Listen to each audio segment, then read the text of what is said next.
And we're back. Okay, so let's move on to My Hero Academia, chapter 175. So, this chapter is mostly a collection of very basic slice-of-life school festival activities. Also, regrettably, Mineta being an MRA fuckface talking about discrimination against men. Oh god, I hate Oh my Mineta so much. Yeah, like, I've also shifted to hate this arc, but, I mean, you can't claim it's out of character. He is a little fuckface who deserves a Yeah, good Mineta's in punch. character, but his character is just so awful. If it Yeah. wasn't bad enough, I mean, it's worse that a couple chapters ago he was telling a little girl to look him up in a couple of years. Yeah. In 10 Freaking years. little girl. What the hell? I don't I hate what I don't understand how Korigoshi thinks this kind of humor is funny. It's just really gross. That I mean, used to be Mineta is a non-threatening character because he's like so simply designed, I guess. But like it doesn't make like his actions condonable or funny. It's just really gross, and I'm feeling comfortable whenever he's on screen. Do you want? I'd say Do you want he's to hear only lately even more started of to a? tip over to the creepy side, and he was funny Yeah. at the start.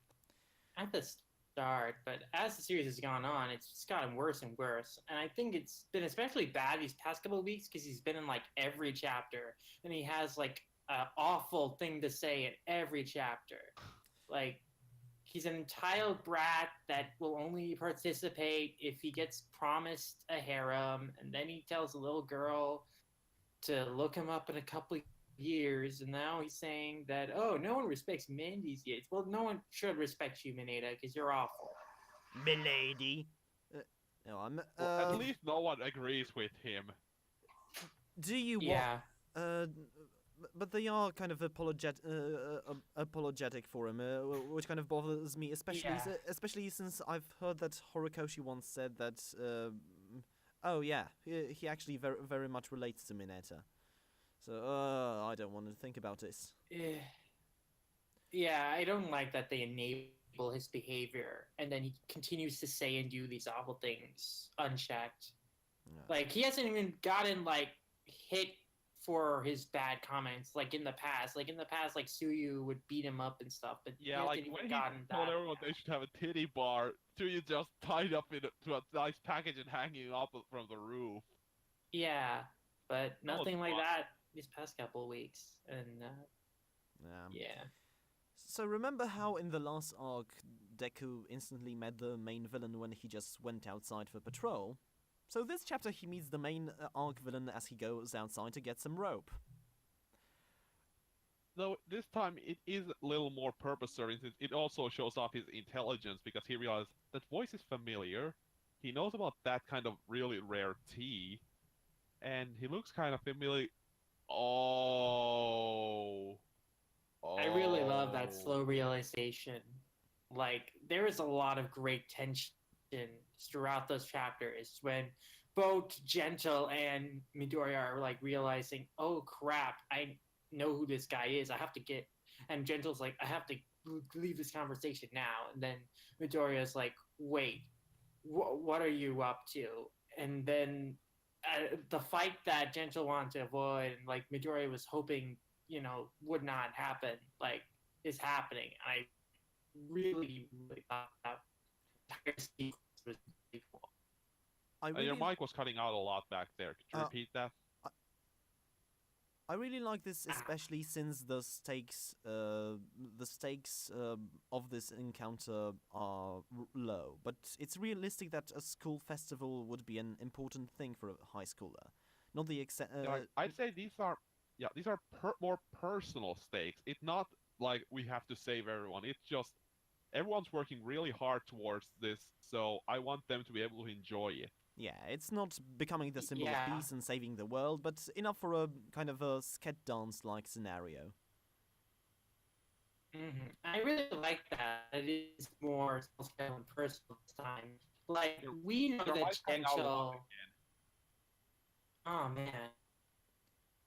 It's a little better now. Yeah, it seems to be okay. fine now. Also, I like the Okay. design of Deku's new gloves. Like, they're simple, fit his costume, but you can see like how they'd work. Uh, Mm, I've got really very nothing. nice. I've got really nothing to say about this apart from this. I like Hatsume. Yeah, it was, Fine, but stuff now like you're cutting Deku off really and bad. I Gentle cannot was even really make out a word. Try maybe rejoining the conversation again. Sorry about this. okay. Technical difficulties. Ah. Yeah. So. Now. Apart from that, I like this chapter fine. Hatsume's Hatsume's comedy is kind of cool. It's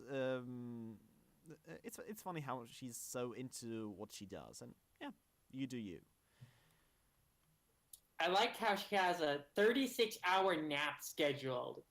Like, she worked her butt off, and now she's like, well, I'm gonna sleep for a day and a half. Yeah, kind of reminds me of Nizuma Eiji from Bakuman. Like, works so long with barely any rest, and then just sleeps for like a day in row. Oh God. Mm-hmm. Yeah. Yep, that's the artist's lifestyle, all right. Well, maybe is it really normalized, or is it just those who are way more passionate than they should be? Well, just speaking as someone working on his thesis film right now, I can definitely tell you that lots of nights without sleeping, and then one day sleep for 16 hours. Oh dear God, yes. I've been trying to work on an animated short for my target was 2 months or so. But, storyboarding went rather quickly, but now that I'm getting into the animation itself, it's becoming a bit more tricky. It takes time, but it's worth doing. Yeah, yeah. And as the last mention before we move on, season 3 of the anime has been confirmed to start on. Oh, good. I gotta see. Yeah, April 7th, because I gotta flip those around in my head because it's always like others show them as month than day. I'm excited to get into the Kamino arc. Especially that getting animated would be a treat. So, Yeah, I think season 3 is going to be pretty big animated. People went crazy over 2, but it's the stuff coming up in 3 that's going to blow some mind. Oh yeah. I mean, that one's going to have All Might versus All for One. I'd love to see that animated. Yeah. Yeah, that's going to be the big centerpiece of the whole season. Yeah, I remember that this was one of the stretches in the MVP spreadsheet I did for WMR, in which every single week almost everybody put in All Might. Mm-hmm. So, Black Clover. Black Clover. Yeah, let's move on. Black Clover. Chapter 149. So, I do actually like this turn of events. Having just finished a tournament arc that introduced and built up a lot of powerful fighters and turning them into an antagonistic force through ancient elf personalities reincarnated into new bodies, it's kind of a ballsy and a relatively original development that I wouldn't have expected of Black Clover. Yeah, like, this is a real twist, and to quote a good interviewer, pants to be darkened, when half your own fighting force is suddenly fighting against you. It provides us with a massive batch of interesting long-term opponents and gives a good motivation for the heroes to find creative ways to combat them, since they obviously wouldn't want to kill them. I'm not sure it's long-term, but still. Yeah, my only worry is that we are going to resolve the situation by the end of the arc, and the long-term potential of this is going to be squandered. I kind I of feel hope they not. I are hope this going to takes a do it by while. the end of the arc, considering how many prominent characters like Gao, Schlock, even Fuck are getting turned over. But I what think I worry about that's. is that it's going to be as simple as Asta just tapping them with his anti-magic sword and boom, fairies out, the elf is out of them. Hmm. Oh, I hope not. I hope it takes more than that. Like, maybe I hope they at least need to be defeated before they can like exercise the elf spirits out of them. But I really like this turn of events too because you got so many prominent characters that yeah, like you've come to know, and now they're turning against the good guy side, and it's like whoa, it's pretty devastating because they've lost so many comrades and now they have to fight against them.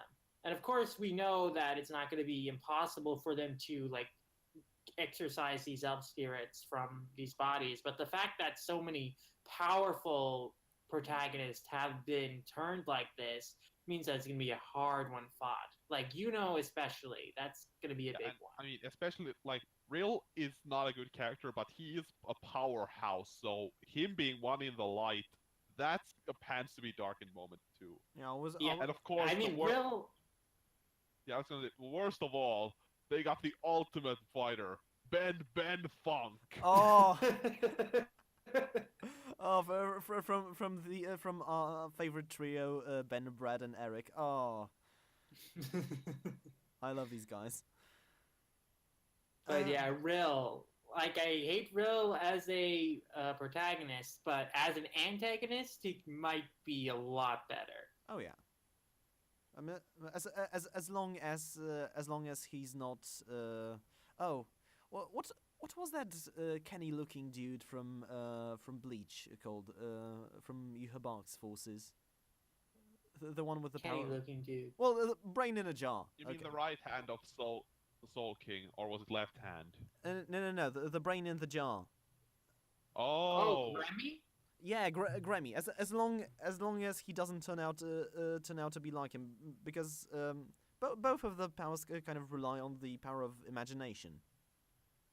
I think that's my biggest fear. Think I hope they don't go in that kind of way that Real self destructs.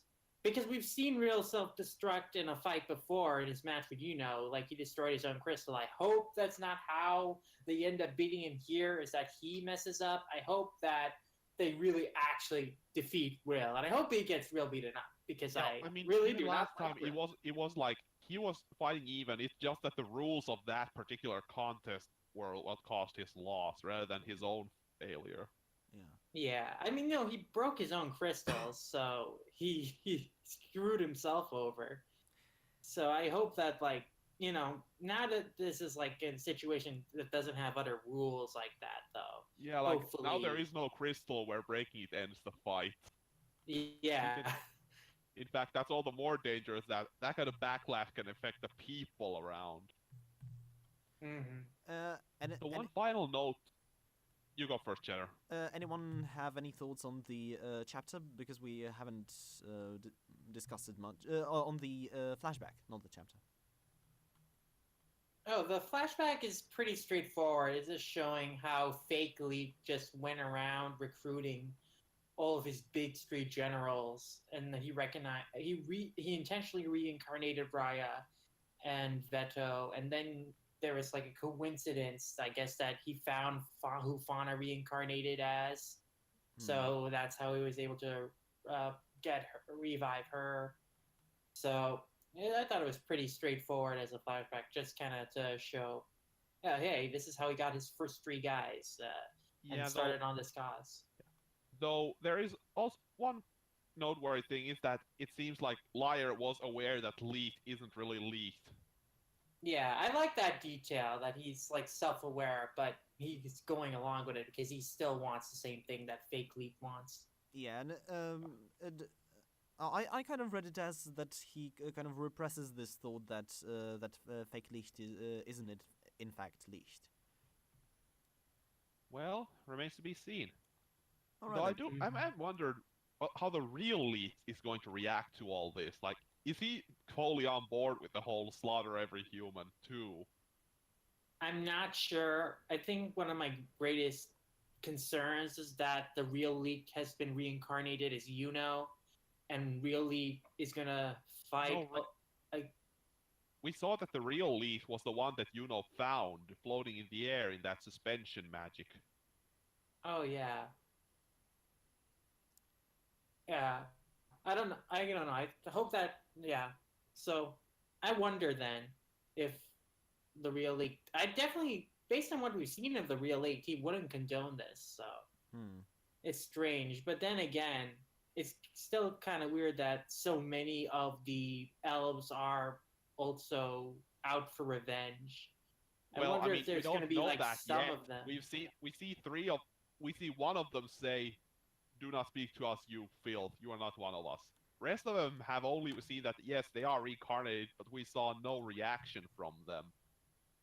Well, Gauch, Oh yeah, like Gauch is attacking Gordon and Gray. oh yeah, the last page. Yeah, so many of them seem to be immediately on the whole revenge thing. I guess because the last thing to remember is humans attacking us. Oh god, no, they're killing everyone. So yeah, I can humans, understand. oh fuck you. Yeah, I can understand that resentment for sure. But I'm sure there's probably going to be a few outliers based on the flashback. Hopefully, it would be kind of weird if they're all kind of hive-minded in that, yeah, we all want to kill humans right away, even though we kind of had this whole spot where we died. Mm-hmm. But So, still, like, yeah. I'm afraid. Black Clover's always doing this, pulling me in with a few good chapters, and then it just kicks me the balls with stupid. This has possibly the most potential out of the plot developments that I've been hopeful for, apart from maybe the Languorous fight.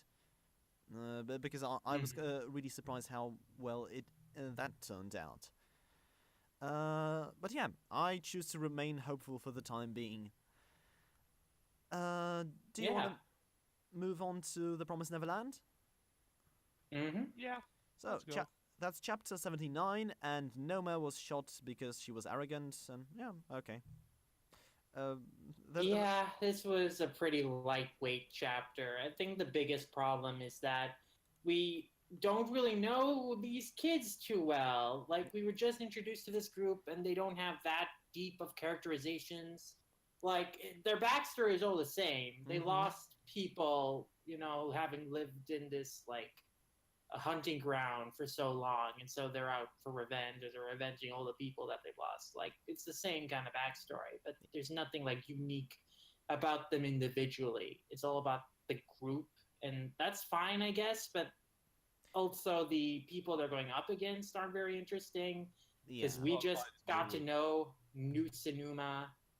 So it's this entire chapter just felt okay. I mean, I guess we have to get through this. I'm kind of more invested in the faceless demons' personalities right now, rather than Emma's supporting cast, which is just a crowd of kids.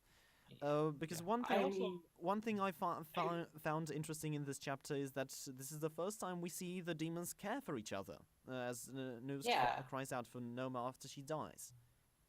And I really like that.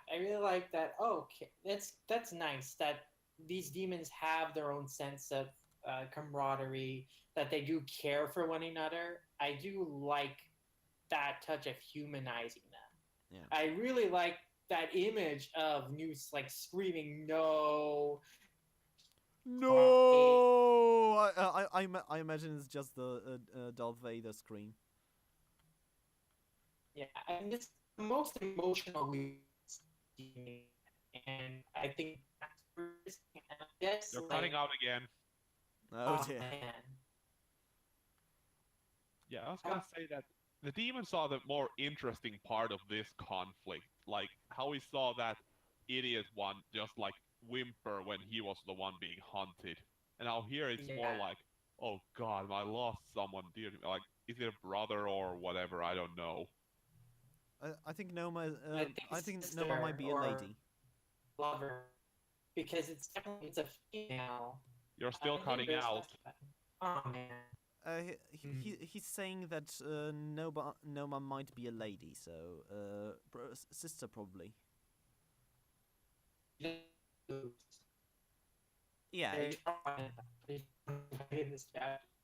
yeah, exactly. Robot Sid. Uh, No, I do really call bullshit on how many traps are that elaborate they could set up. Like, how did they get that logs that size set up? uh, Or like that many arrows to shoot that accurately and dig a hole that size and aim them all so that they would like set off the next trap. yeah, I'm. I guess they just have a lot of time to prepare. I mean, They had a day. Well, no, but to prepare all these weapons, they've had much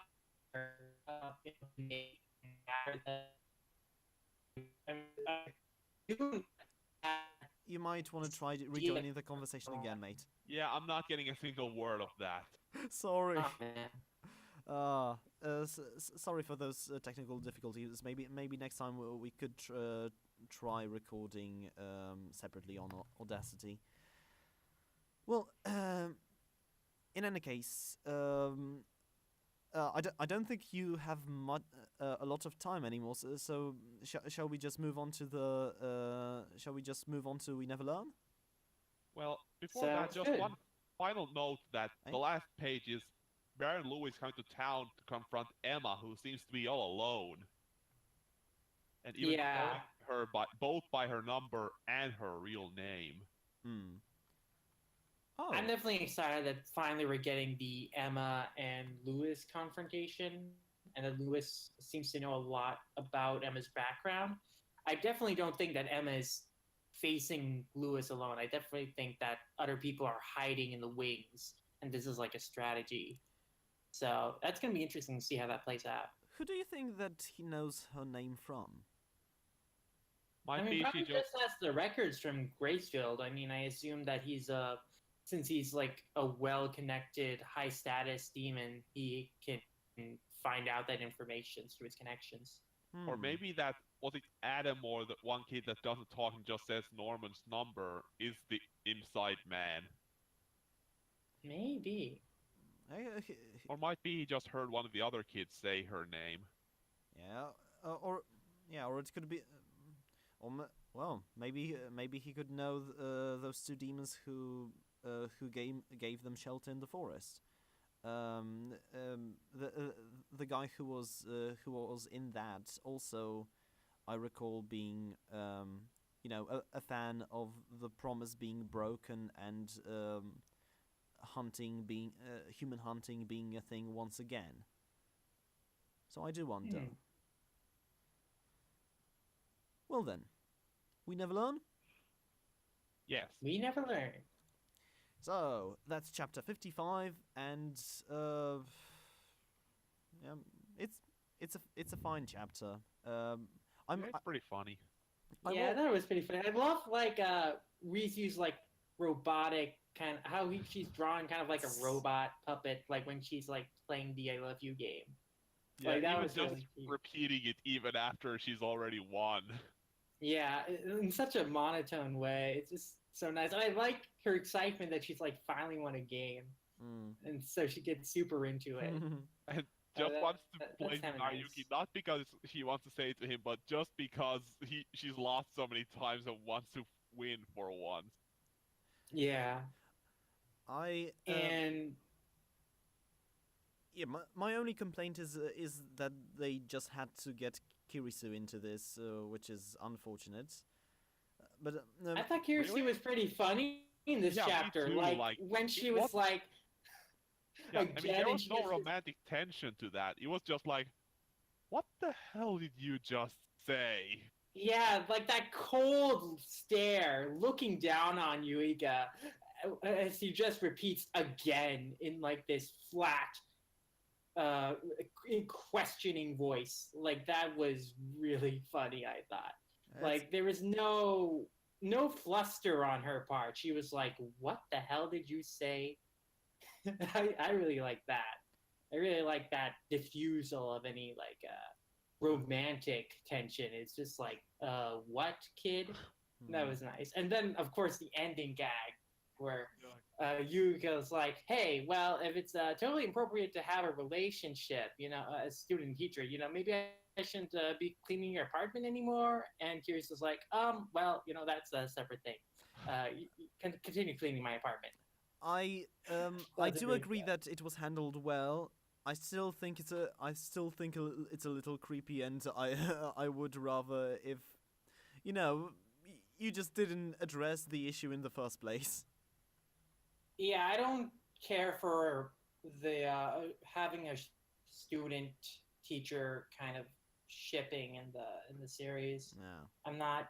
That's not good. It's very uncomfortable. But generally, I think Kirisu can be funny when she's used like this, and they play off like her unfeeling, kind of unemotional personality, or like very harsh, like disciplinarian side. I like that aspect of her character and how that can be used. So I think it worked well here for the joke. I never really recall them using Kirisu for any romantic stuff. I mean, there's definitely been a lot of chapters where, when Yuiga and Kirisu have spent time alone, she's like blushing, thinking about spending time with him and stuff. I mean, it's they downplay it compared to the other girls, but in general, it still feels like they are trying to present this as a possible pairing like with the other girls, and I don't like that because one's an adult and the other's a child, and that isn't good. Yeah. So I do have to credit Yuga for his balls that even after getting the penalty game, he's still willing to do that with Kirisu, rather than just like, okay, this is something I just can't do. Yeah, I mean, he's an honest dude, so he's a man of his word. He'll go through with it. But yeah. Although out of everyone's comedy, I think my MVP was Firmino here. I'm always amazed how Firmino has managed to become the straight woman of the crew, even though she was introduced as a ditz more than anything at the beginning. Yeah, I like that character evolution of her. I think one of my favorite moments in the last chapter, at the end of the last chapter, I think they were like, oh, did you know Ashimi was a maid? And Yuiga was kind of like, oh, well, and that stare that Fumino gave Yuiga at the end of the last chapter was just so funny to me. I laughed out loud. It's just like a small thing, but I really like that kind of awareness that she has, and like her frustration and annoyance with how dense Yuiga can be. I think that is really fun. So I like the dynamic that has developed between all the characters. It's just that sometimes We Never Learn can delve into more tropey and fan service stuff, which is boring. But then we have chapters like this where they play off all the characters' quirks really well, and it's a lot of fun and shows the strength of the ensemble cast. Yeah, although I've got one question. Why does Firmino need to take stomach medicine after trying to say I love you? I don't recall diarrhea being one of the symptoms of crushing on someone. I think that's just a gag. It's just like, oh, she got so nervous she got an upset stomach. Or maybe she's faking it. I don't know. I think her stomach really was rumbling, so I don't know. All right then. Shall we move on to take it away, Greil? Dr. Stone. Chapter 50. So yeah, a year of Dr. Stone, pretty much. So pretty cool. And smartphone arc begins. Yeah, it's pretty cool. I have to wonder, like, all the steps that they outline in like the last 2-page spread or so seem pretty straightforward, but you gotta wonder how that they're gonna get the cell phone operational when you need a cellular network kind of to be in place. My guess is that these are more like those walkie-talkie phones rather than cell phones. I'd have to imagine that'll be the case. I guess that saying cell phone is more interesting than saying walkie-talkie. That sounds, I guess, more a little goofy. But phones, now that gets the kids excited because oh, I have a phone. Are they gonna make a phone? That's cool. Yeah, and I guess But it yeah, could still technically count as a cell phone. But either way, and I just wonder, like, can Senku in these conditions create a circuit board even if he has the materials? That's some pretty, like, minute stuff. I mean, I guess we'll have to see. I imagine that he's already taught Stu how he'll go about making that and what kind of materials he'll need. I imagine that this is going to have to be quite a lengthy process to just even make that. one of the downsides of Senku's character is that he's become an expert in everything. His science is just um, a, very much an umbrella. Um, Yeah, for like, it's a common everything. fictional trap that scientist means that they're proficient in all fields of science. Yeah. Hmm. I mean, I think that was established with Senku's character at the beginning that, he is knowledgeable about a lot of things. So I can definitely believe that he would know how to go about doing this. Mm. And I Uh, mean, still, like, this is still kind of small potatoes compared to the fact he counted to like over several million while also thinking about getting out. yeah, I mean, that dude has a lot of brain power. He'd definitely give Jimmy Neutron a run for his money. Yeah. Oh God, I forgot that in the beginning chapter he just said, "Oh, oh, it's easy. I'll just partition my brain, and one part of the brain will think of the seconds, and the other will think of how to get out." Obviously, but yeah, I do like these tech trees as a way to build up the next goal in mind. I will definitely hold on to that page to see how the Kingdom of Science progresses in the future. Hmm. But So, also, one other note is that since the early part, we actually get to see Tsukasa Empire for the first time, and kind of get reminded of what kind of person Tsukasa is, and see that it's not only like these adults pretending to be teenagers that are part of his empire. A good amount of these people do seem younger.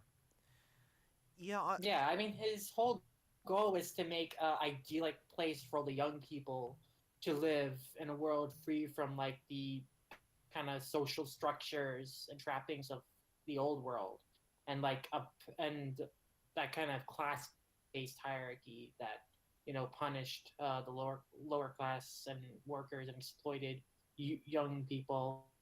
So it's kind of nice to see that his society is like kind of idyllic. It's not like purely warrior focused society even. Like he's just pretty open to accepting people of all different kind of strengths so long as like they're young and they also believe in just kind of this fair society. So I thought that was really interesting. yeah. I think Sakasa, another interesting aspect of Sakasa's character is how he talks about Senku and his reaction to when he learns Senku is alive.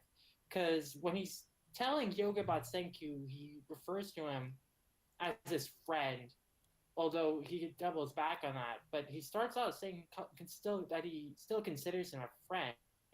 And then when he finds out he's alive, like that spread, that face, that image that he makes, where he's like has this shocked expression Well, I'm that not sure how much you can read into that since it's just shock and you can't really tell about whether he's happy, sad, or to me it's all in the eyes. Like to me the way it reads is ambiguous, but it feels like a mixture of both relief and sadness in a way, because like he has such a deep respect for Senku, but he has to kill him in order to get this ideal world. So the fact that Senku is alive, I think, is distressing to him because he doesn't want to have to kill Senku again. It was already hard enough for him to do it the first time. He already struggled with having to make that choice. So, to me, that kind of all this just reminded me that Sakasa is a pretty interesting antagonist that has like you know he has noble goals, but his way of doing it is violent and murderous. Yeah, he's a well-intentioned extremist who just does everything he can to get that one end goal. Yeah, Mhm. although some of And the things that he says are kind of it's kind of iffy reasoning. Like yeah, the blessings of nature are abundant, thus we don't need science.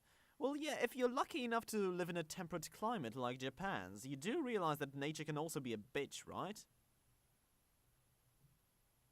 plus, winter's coming, so hope you made some storages for that. Also, I've been recently realized that Tsukasa's empire are essentially children of the corn. The protagonist of that was also a doctor, right?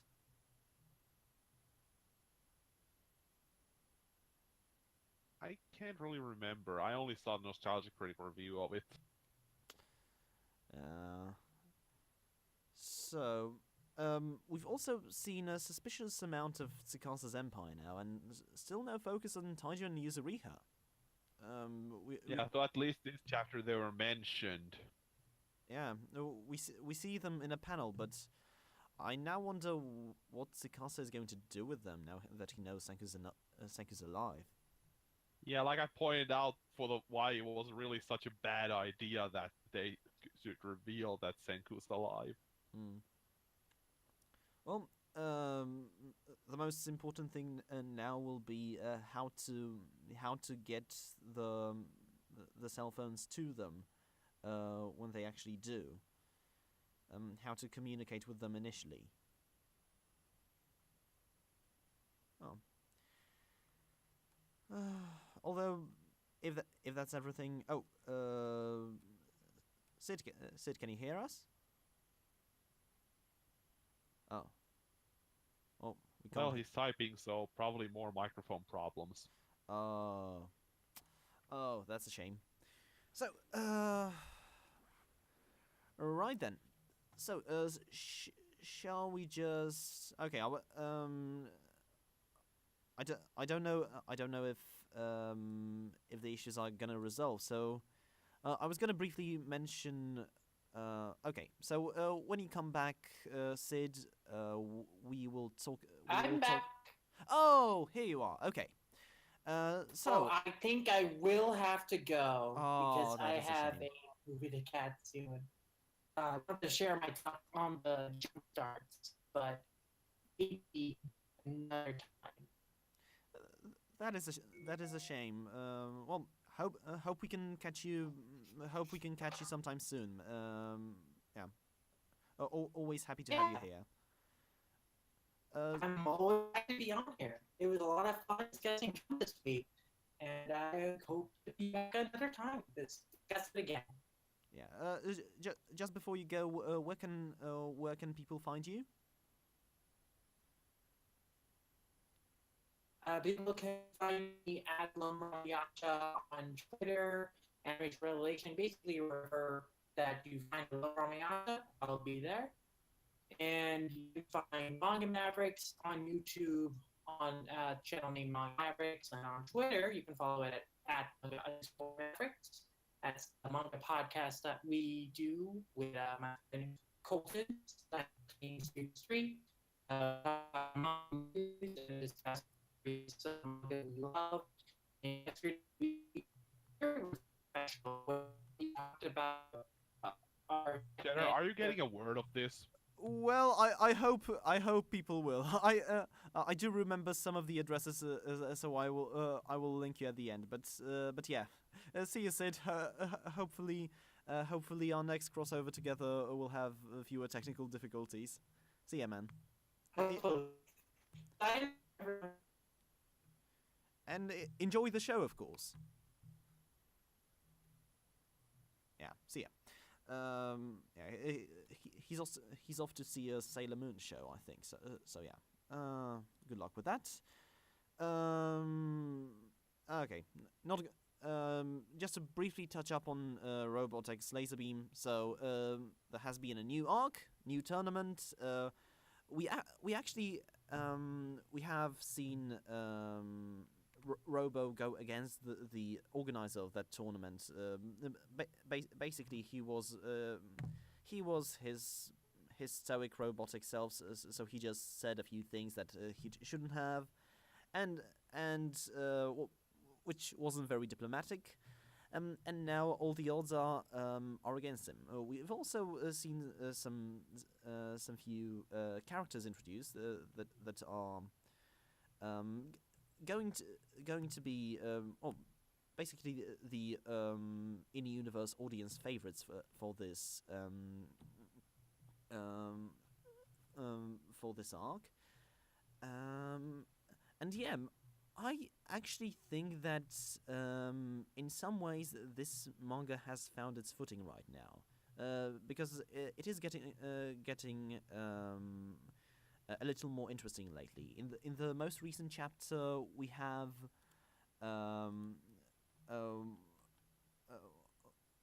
we have the build up to the first match against Ginro, and I do like the stretch of panels where it discusses several types of courses that Robo could have, and all the strategy that comes into it. That some courses are better for people who focus on accuracy. Some are those that demand versatility. And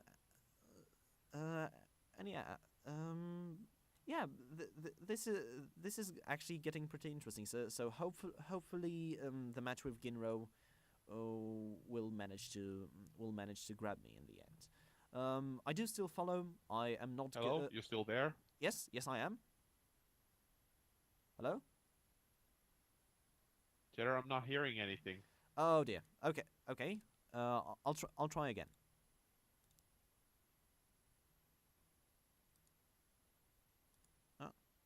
Oh dear.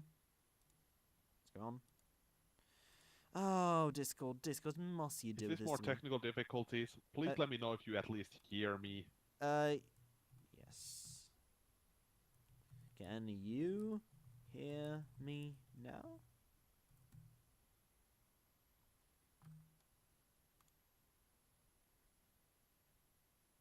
Oh dear.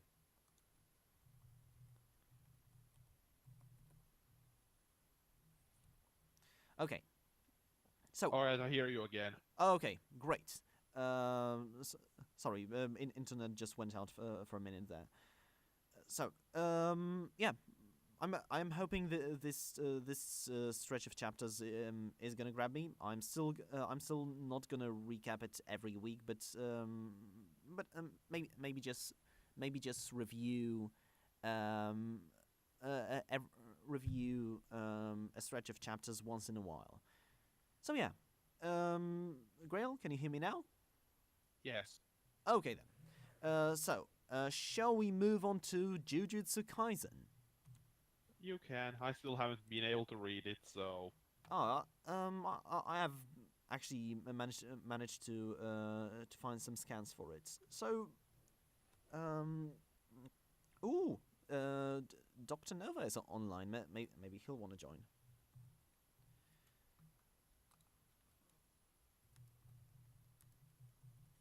Okay. I think the characters in it are a bit boring, as are the designs. For a moment there, I thought that two characters were basically the same character, and as they were in kind of a room full of seals, I thought this was and this is an Exorcist series. So, I thought that this was supposed to be like a conversation of the main character and his inner hollow or whatever. So I thought that it was the same character, but no, I like the grandfather's death scene in the first chapter, and the fact that the main character basically now has a death sentence on him while still wanting to help people. And it makes him interesting enough for me to want follow this story some more. But yeah, and I don't think it's as good as the other two jump starts. Now, Nova's Notes is actually a good read. Mirai, the leading lady, is a very flawed character, but it's clear what kind of character arc they're setting up for her. And it's entertaining to see her get more and more into history. As she wasn't that interested in it before, and she considered school obviously to as you guys have mentioned last week, to be more of a way to pass the time before she gets married and so on and so forth. My guess is that now she becomes the professor's okay, let's call him Gulch's student for selfish reasons, so that her own future may someday happen. That one day she will actually become a genuine history enthusiast. Did you manage to catch any of the jump starts? Noah's Notes, maybe? No, I have no place to read those because we still don't get Shonen Jump here. Yeah, unfortunately. All of the series here have been translated in the scans, though. Oh. Yeah, not on any sites I read. And I just don't care enough to look them up at this point. Oh. They're good though. Okay. So we have also another jumpstart called Ziga, which is a kaiju series, which is a very new kind of manga for me. I haven't apart from maybe Attack on Titan, I haven't exactly dealt with huge monster series.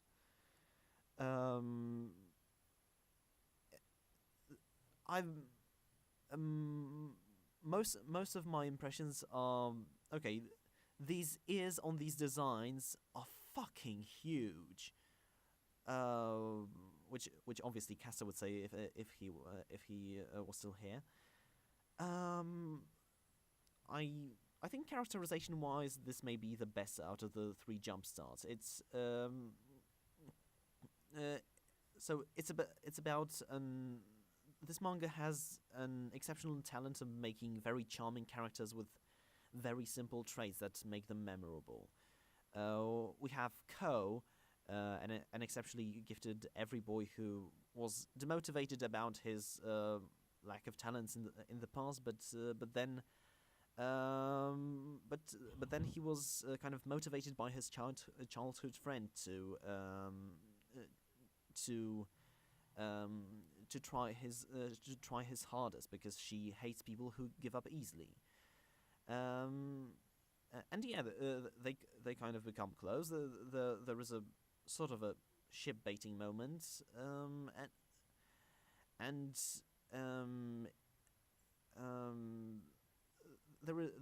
there is also an extremely doting mom. There turns out to be an eccentric head of a military organization who hides his serious side behind a goofy grin. There is a badass action lady that is his right-hand woman, I presume, and an ominous ghost lady that kind of appears out of nowhere.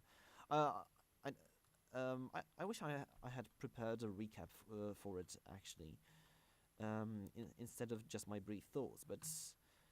Yeah, it basically turns out that one of the main characters, one of Ko's talents is drawing, and he keeps dreaming about this giant monster, which we later learn is called Ziga, and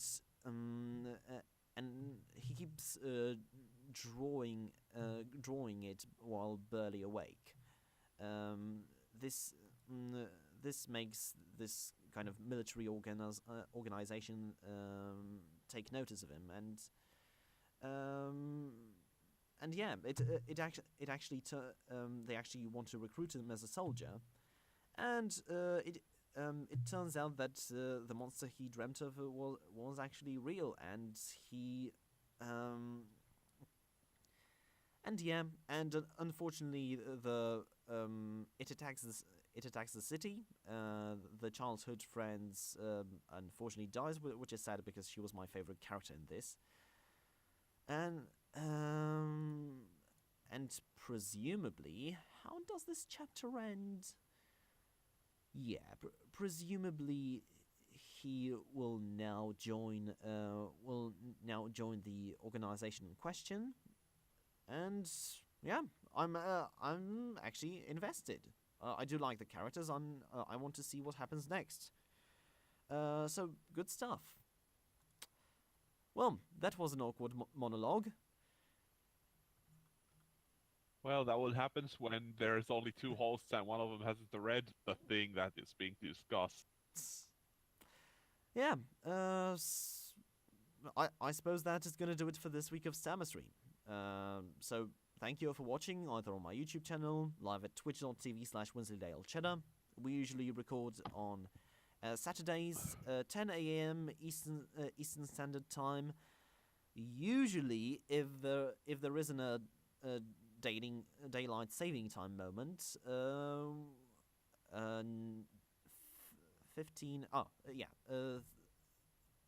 3 p.m. 3 p.m. GMT and 4 p.m. GMT+1. Yeah, and 5 p.m. GMT+2. So you can follow me on Twitter at Wensleydale Cheddar for updates on the stream, on Penganta, Friendly Faces Everywhere, Iffy Reviews, and many other things. Follow Greil9 at Nuclear Android. Follow our friend Milo at Hoven with an H for anime waifus, hijinks, and Trial by Guilty Crown, a series of commentaries on the anime Guilty Crown he does with Caster UK. Follow Jonah on Instagram on I don't recall the address yet. I will for next week. You will find it in the description below. And follow our special guest Lumranmayasha at Lumranmayasha, and at manga_mavericks for his own manga podcast he does with Colton, aka Sniper King. I forgot the number. Well,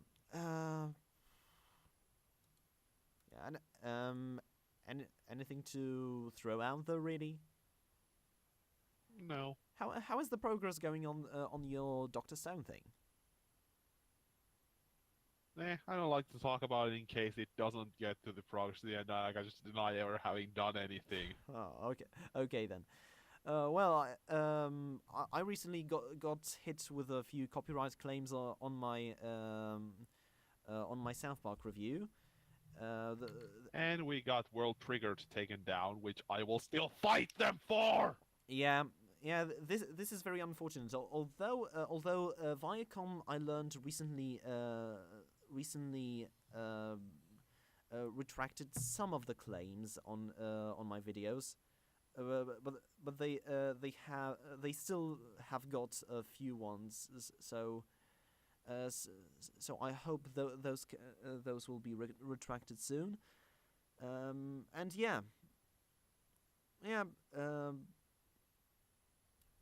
YouTube's copyright system sucks. What the hell's new? All right, bye everybody.